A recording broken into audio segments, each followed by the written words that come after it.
This nutrition lie is keeping 99% of women stuck. Hello there and welcome back to my channel. My name is Cassie. I'm a dietitian and certified intuitive eating counsellor with nearly a decade of experience. Over that time, I've supported 500 women to heal from binge eating and overeating and find food freedom for life. And I've also been in about 6,000 coaching sessions. And so I know a thing or two about what works and what doesn't.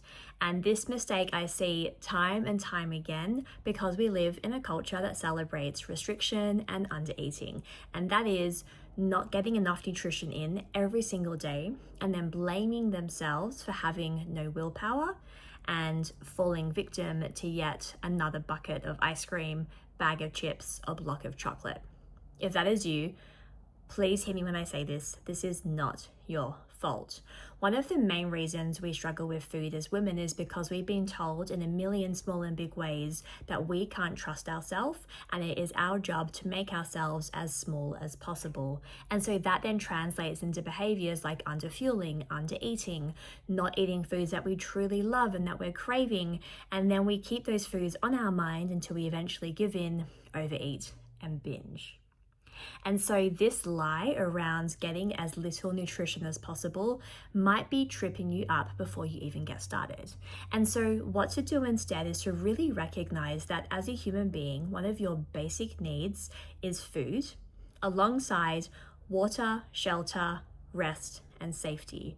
Without getting those basic needs met, it's really difficult to then follow through on things that are truly important to you, to reach your full potential, to have really healthy, amazing relationships, to go after that dream job, to go on that date, to say yes to that traveling adventure. If you're constantly underfueling, you might find yourself in a fight or flight mode. Your brain's always thinking about what to eat. Maybe you're currently eating a meal you just finished, and then you're thinking about what you're eating at your next meal when you've literally just eaten. Food feels like it's always on your mind, and there's just so much noise swirling around your mind.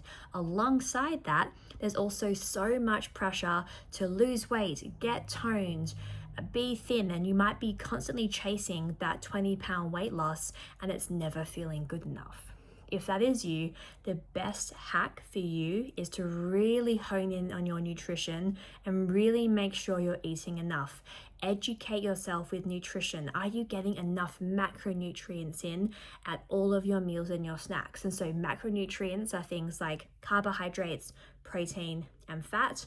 And then we'll throw fiber in there as well as a bonus, as it's really important for blood sugar regulation, gut health, appetite control, all of those wonderful things.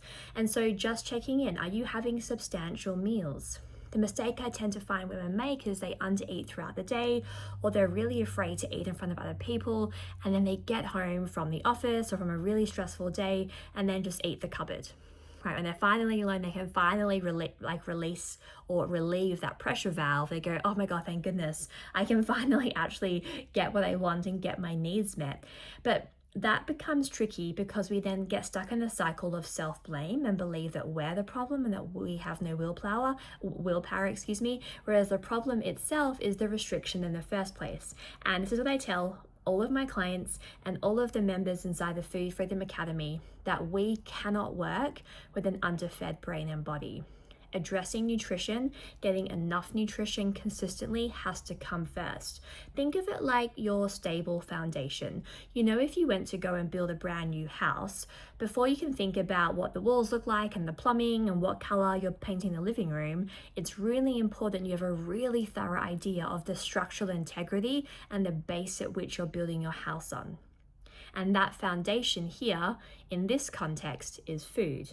And so before we can address emotional needs or any of the nervous system work, body image, mindset stuff around food, we have got to make sure your foundation is stable and sturdy, and we've got a rock solid nutrition plan. Because then when you do that, your brain and your body starts to calm down with that consistent regular nutrition, and then we're better able to address other things that might be impacting your relationship with food, like your beliefs, like body image, like emotional eating, like forbidden foods and everything else that comes with this work. But we can't get there until we meet your basic needs. And so Is this you? Is this nutrition lie of eating as little as possible and restricting our favorite foods keeping you stuck? Because if it is, the solution to all of that is to address your nutrition first and foremost. If you'd like more support with that, you can come and join me inside the Food Freedom Academy. It is my membership for women to heal their relationship with food and never binge again. You get support from yours truly, so that's me, with coaching, support, courses, accountability, and community. It is the best place to be if you're someone who would like support to really overcome these food struggles once and for all. Okay, that's all I have time for today. I hope you found that helpful and insightful. As always, please give this video a thumbs up if you did. Leave me questions, thoughts, or comments below. I love hearing from you, and I will see you in the next video. Okay, bye for now.